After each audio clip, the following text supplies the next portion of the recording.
Krásni ľudia, fanúšikovia, čo čumíte ako Kyle Walker na abecedu? Ako Danko na dúhové nálepky na laptope? Ako Guardiola na Rodriho invalidný vozík? Ako Kovačič na Guardiolu, keď mu Peppermint oznámi, že ďalších 9 mesiacov bude hrať 90 zápasov? Ako Arteta na Oliverovú stoporenú červeň? Ako Salibaba na rozhodcu? Ako Rice na Salibabu? Ako naježený Trtko Akanji na odkopnutú loptu? A ako odkopnutá lopta na Leandra Trossarda? Čo čumíte ako Jeremy Doku kedykoľvek má otvorené oči. Ďalšie video plné drbnutých postrehov malo prísť až v októbri, keďže môj tým strihačov o jednom mužovi si potreboval už po 3 epizódach zobrať dovolenku. Viktor išiel chlontať amaretto na Sicíliu a preveriť, či by v Palerme náhodou nechceli špeciálnu klubovú edíciu víkendového manažéra, takzvaný Direttore del Weekend. Túto časť si teda urobím celkom sám, na kolene, bez soundtracku, bez grafiky, bez predohry a bez servítok, do ktorých by ste mohli utrieť svoje nadšenie z toho, že výpka je definitívne späť. Ospravedlňte ale prípadnú zníženú kvalitu produkcie. Bude to niečo podobné, ako keď z Harryho Kanea prejdete na Dominika Solankyho.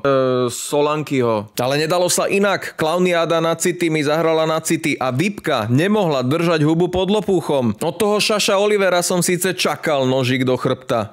Predchádzajúca epizóda. No myslel som, že to bude iba nožík vreckový, niekam do mäkkých tkaní, mimo životne dôležitých orgánov. No ten spiči prd nám jebol Rambovú kudlu rovno do obličky. Dobre, vyplakávať nad krivdami rozhodcov a kondolenčnými opatreniami vie každý koreň. Skúsim byť šokujúco objektívny a začnem od vlastných babrákov. To si fakt nevieme uvedomiť, že tam pobehuje jeden tendenčný tupec a úprimne neschopný Oliver, na ktorom bolo aj cez vojo vidno, že sa cíti spoluvinný za ten vyrovnávajúci gól a bude čo chvíľa kompenzovať, aby si ešte niekedy v kariére zapískal v Saudskej lige s 1000% prírážkou k honoráru. Na margo Slimaka Walkera, ten sa potom dohovore vracal na svoju pozíciu asi tak lenivo ako ja, keď sa vracam z nákupu a viem, že ma doma čaká žena, ktorá má svoje Liverpool dni. V každom prípade Leandro Trossard to dosrád. Ak viem, že mám kartu, držím hubu, neprovokujem a chodím po ihrisku po špičkách ako doma okolo ženy, keď má svoje United dni. Na planete Zem neexistuje tým, ktorý by sa cez 2 žlté karty dokázal oslabiť naivnejším spôsobom. Len také malé historické okienko. Tomiasu 2023 zdržuje pri aute a o 7 minút ide von. Holding 2022 v zápase so Sliepkami o Ligu majstrov po 2 žltých za 6 minút. Gabrielovi v rovnakej sezóne proti City stačili minúty 2. No a Martinelli v ďalšom kole to dokázal v priebehu jedného jediného šprintu. Kliatba Robina van Persieho alebo akási genetická retardácia.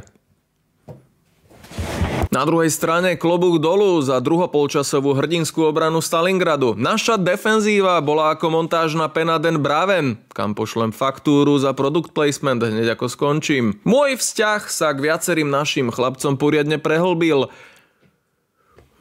To znelo čudne.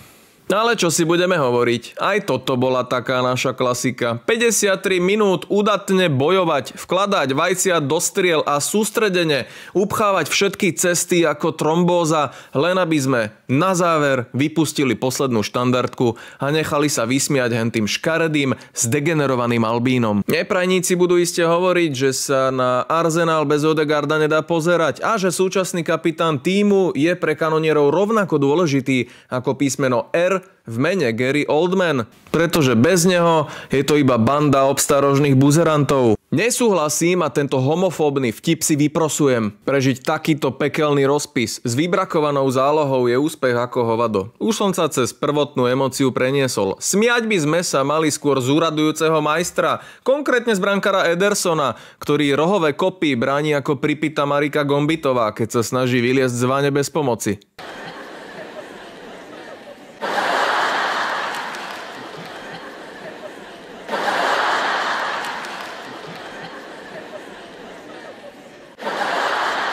Priatelia, minule som zabudol, pripomeniem to teraz. Ak vás baví, čo robíme, hoďte nám tam subscribe, hoďte nám tam like. Nemáte ich predsa 200 do roka, že by ste museli rozmýšľať, na čo ich miniete. Takže šup tam s nimi, nám to pomôže, pomasírujeme trochu YouTubeovým algoritmom prostatu. V Unitede počítali s tým, že v druhej európskej lige budú súperov pochovávať zaživa, rovnako ako pochovávajú svoju vlastnú značku od roku 2013. Možno ste mali tiež podobne náročný týždeň a zabudli ste počítať, tak si to poďme zopakovať. Erik, 10, 11, 12, 20. Smrť futbalu a sláva Švajdochlíkovcom.